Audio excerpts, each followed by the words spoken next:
pojokan jalan Pontianak ke Cokroaminoto ya. Kalau pojok kita lepas lagi. Iya, jadi terus kedut tinggi sama. Api ya, sarana dari kereta api. Di sini Pak. Di sebelah mana?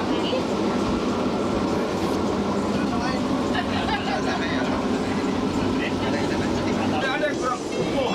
Cukup semua. Luar biasa.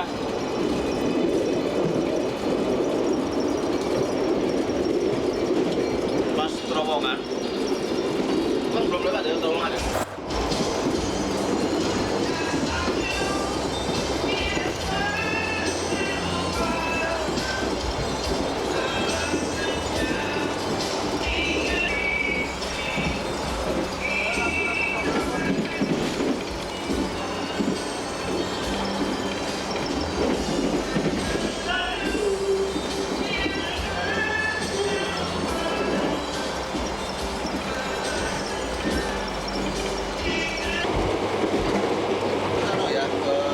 Tapi ditaruhnya sampai dia satu lodor gitu misalnya.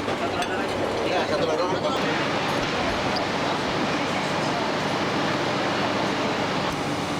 Pak, air ditambah air.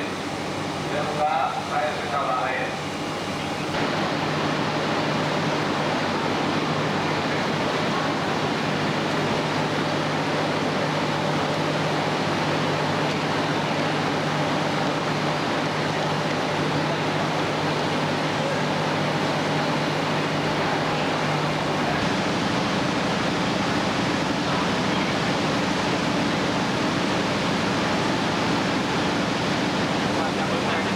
Di mana nanti acaranya? Mungkin di Madiun.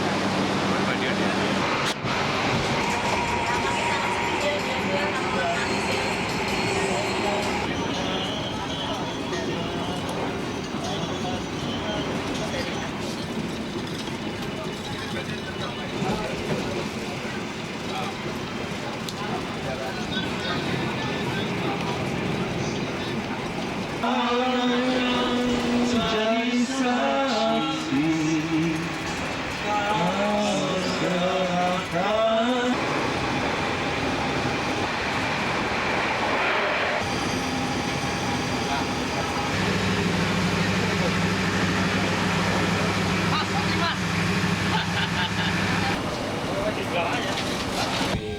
Mengenai bagi masyarakat untuk menggunakan jasa kereta api.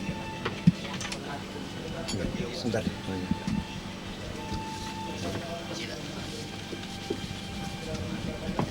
Itu aja. Setelah saya dan rombongan bisa menggunakan jasa kereta api, kesimpulan saya ternyata kereta api dewasa ini cukup nyaman dan praktis. Oleh karena itu kesimpulannya justru kereta api merupakan transportasi tidak saja bagi kepentingan rakyat papan bawah, tetapi juga rakyat yang berada di elit.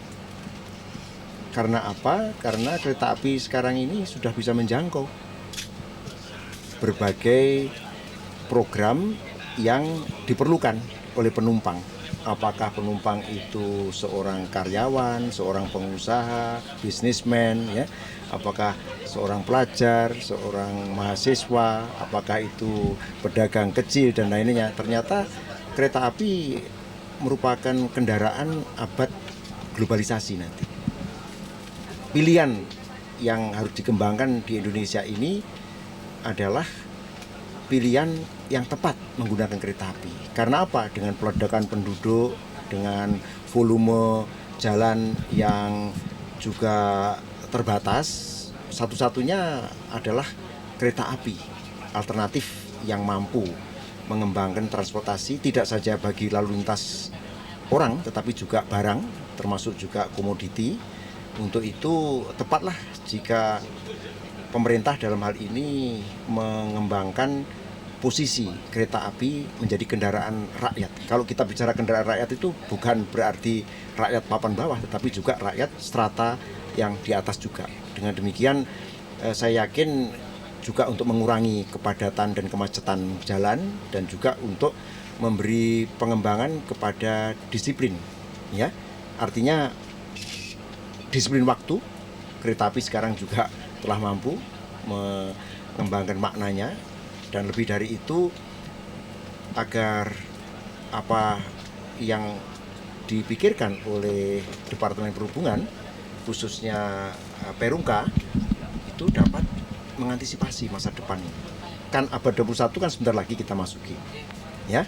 Transportasi orang, komoditi, barang-barang semakin juga meningkat. Satu-satunya jalan saya lihat tadi sepanjang Jakarta dan Madiun itu perlu, saya pikir, dibangun rel kereta api lagi yang mampu menampung. Nah, cuma dananya dari mana? Saya pikir pihak eksekutif dalam hal ini pemerintah mampu mengadakan langkah-langkah, ya, artinya step by step gitulah, untuk mengacu kepada kebutuhan daripada khalayak luas.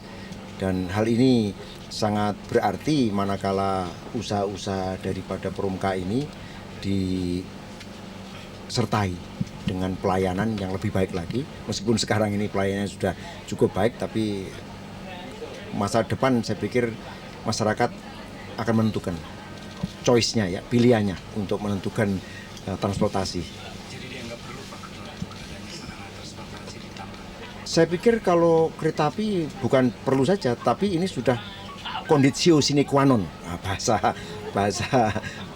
awamnya begitu, ya. Artinya sudah menjadi kebutuhan daripada rakyat masa depan. Karena kita bicara mengenai masa depan, ya. Masa depan itu kan penuh dengan dinamika masyarakat itu dari kota satu ke kota lain, mungkin juga di pulau lain, Sumatera misalnya nanti. Contoh saja misalnya hasil produksi batu bara, hasil produksi kelapa sawit itu kalau diangkut dengan jalan darat, saya pikir kok tidak bisa memenuhi. Satu-satunya jalan dengan kereta api. Apalagi kalau dikaitkan dengan penumpang nanti. Di Kalimantan juga begitu. Bahkan di Irian Jaya.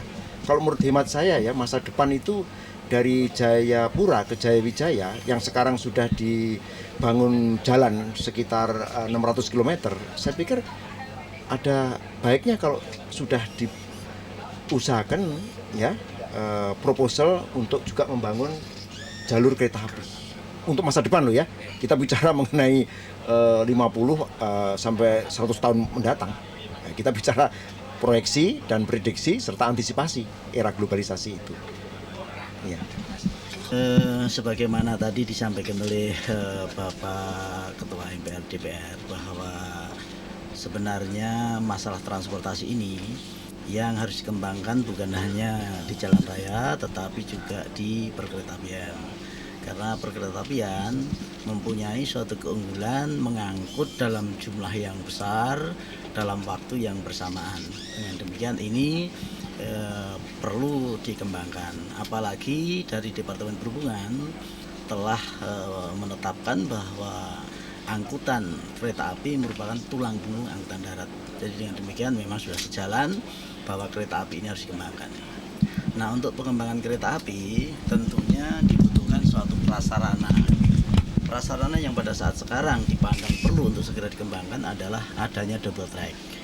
Karena frekuensi perkeretaapian sekarang ini sudah demikian tinggi, bahkan mungkin sudah mendekati kejenuhan. Dengan demikian tidak ada alternatif lain, kita harus membangun double track. Nah, sedangkan untuk perencanaan pembangunan double track sudah direncanakan untuk tahap pertama Cikampek Cirebon, tahap kedua adalah Cirebon Kroyajuk Jakarta Solo, dan tentunya tahap yang berikutnya adalah lintas utara. Nah, untuk lintas Cikampek Cirebon sampai dengan sekarang sudah dimulai sepanjang 40 km sudah jadi dan sudah dapat dioperasikan. Sedangkan untuk kekurangannya yang mencapai kurang lebih sekitar 90 km sedang dalam pembahasan anggaran dan kelihatannya akan mendapatkan dana dari OSF. Sedangkan untuk Cirebon Kroyajuk Solo tahap studi sudah selesai dan mudah-mudahan ini dapat dilaksanakan untuk tahun-tahun berikutnya. Tentu masalah dana mudah-mudahan akan dapat diperoleh dari bantuan-bantuan luar negeri. Yang pertama Tentunya kami berharap untuk secepatnya, namun karena pada saat sekarang itu sedang pembahasan mengenai dana dengan OSF untuk pelaksanaan, mudah-mudahan kurang lebih sekitar 2-3 tahun mendatang sudah bisa dapat diselesaikan. Iya Pak, iya. Benar, Iya. Ya,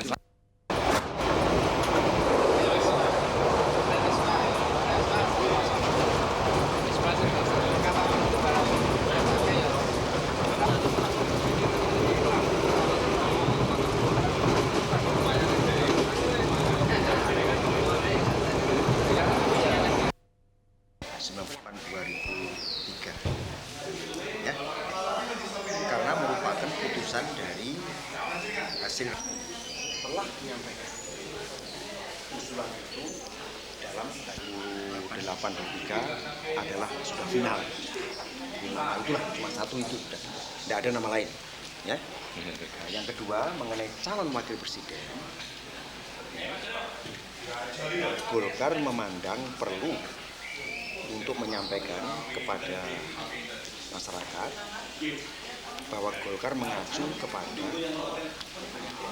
konstitusi dan kriteria yang ada di dalam Undang-Undang Dasar 45. Dengan yang memiliki kriteria, ya, dan plusnya apa plusnya? Ini perlu saya katakan, ya, plus ya. Jadi calon presiden itu harus memiliki plus. Plusnya bagi Golkar adalah harus bisa bekerja sama dengan presiden mandataris terpilih nanti. Itu plusnya itu. Oleh karena itu, Golkar dalam sidang umum MPR yang akan datang, khusus yang menyangkut calon Wapres, akan berkonsultasi dengan presiden dan mandataris terpilih. Kriteria plus, kriteria plus apa plusnya itu?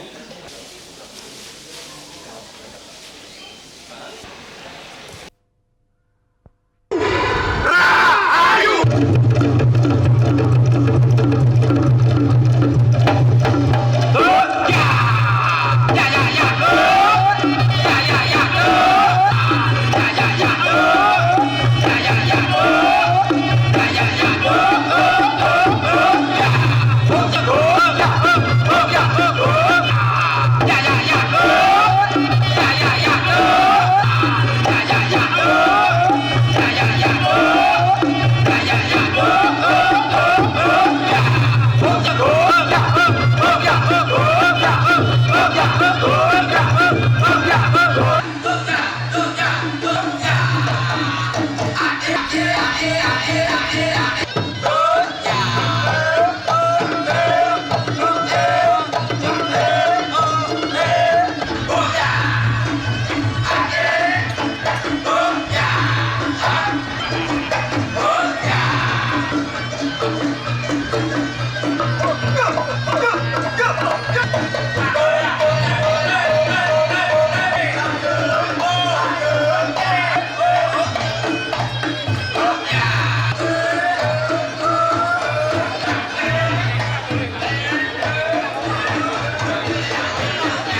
Yang saya hormati Ketua DPD 2 Golkar Jawa yang ada di legislatif, khususnya lagi saya tujukan kepada dan Golkar tingkat 1 yang memperingati hari ulang tahun ke-33 ini, memusatkan persepsinya justru tidak di ibu kota provinsi, tetapi justru di Kabupaten Ponorogo, tidak lain dan tidak bukan adalah merupakan pengejauhan dari upaya kita untuk memeratakan persepsi dan pengembangan Golkar di masa-masa mendatang. Golongan karya, tepatlah momentum malam ini kita gunakan untuk melakukan introspeksi umum MPR tahap kedua itu. Dan saya mengajak kepada seluruh kader Golkar untuk ikut menyukseskan sidang umum MPR dengan cara menciptakan suasana yang sejuk, suasana yang aman, dan suasana yang stabil. Karena tidak mungkin kita membangun dalam suasana instabilitas. Kita tidak mungkin meneruskan pembangunan dalam suasana gejolak, dalam suasana yang dapat mengakibatkan timbulnya kerusuhan. Justru doktrin Golkar menghendaki agar peningkatan dan kelanjutan pembangunan serta perluasan dan perjalanan pembangunan dilaksanakan dalam iklim stabilitas nasional yang dinamis. Nah, saudara-saudara, berpijak dari mandataris MPR yang akan melaksanakan garis-garis besar haluan negara sebagai landasan strategi dan landasan operasional bagi pembangunan bangsa kita 5 tahun mendatang dalam pelita ketujuh. Bagi golongan karya, bicara mengenai presiden dan mandataris MPR masa bakti 98 dan 2003 sesuai dengan putusan organisasi, yaitu Rapim golongan karya baru-baru ini, maka Golkar berketetapan untuk mencalonkan kembali Bapak Haji Muhammad Soeharto sebagai calon presiden mandataris MPR periode 98-2003. Kalau dipertanyakan, apa putusan Golkar sudah final? Dengan tegas saya jawab, inilah putusan organisasi sesuai dengan anggaran dasar. Bahkan DPP Golkar melalui fraksi karya pembangunan yang ada di MPR telah menyatakan di dalam pemandangan umumnya di Badan Pekerja MPR baru-baru ini dengan tegas mencalonkan kembali Bapak Haji Muhammad Soeharto sebagai presiden mandataris MPR periode 98-2003. Nah, ini perlu saya kemukakan supaya kader-kader Golkar tahu persis apa yang dilakukan oleh golongan karya, dan calon itu hanya satu, yaitu Bapak Haji Muhammad Soeharto. Nah, pertanyaan selanjutnya, bagaimana dengan wakil presiden? Saudara-saudara, golongan karya dalam sidang umum MPR nanti akan mengacu kepada kriteria yang ada di dalam Undang-Undang Dasar 1945. kriterianya jelas, saudara bisa baca. Tetapi bagi golongan karya untuk mencalonkan wakil presiden, maka ada kriteria yang plus. Apa plusnya kriteria itu? Tidak lain dan tidak bukan, wakil presiden yang akan diperjuangkan oleh golongan karya dalam sidang umum MPR nanti harus bisa bekerja sama dengan presiden dan mandataris terpilih. Oleh karena itu, golongan karya dalam sidang umum MPR nanti akan berkonsultasi dengan presiden dan mandataris terpilih. Oleh karena itu, tunggu nanti sidang umum MPR yang akan berlangsung tanggal 1 sampai tanggal 11 Maret. Ini pendirian golongan karya. Nah, dijadikan dalam kemenangannya itu kader-kader Golkar tidak mabuk kemenangan, tidak riak, tidak menepuk dada di pedomani. Artinya Golkar melaksanakan kemajemukan bangsa ini. Kita menyadari bahwa pelaksanaan demokrasi Pancasila itu, dan manakala titik temu itu, itulah yang menjadi keputusan.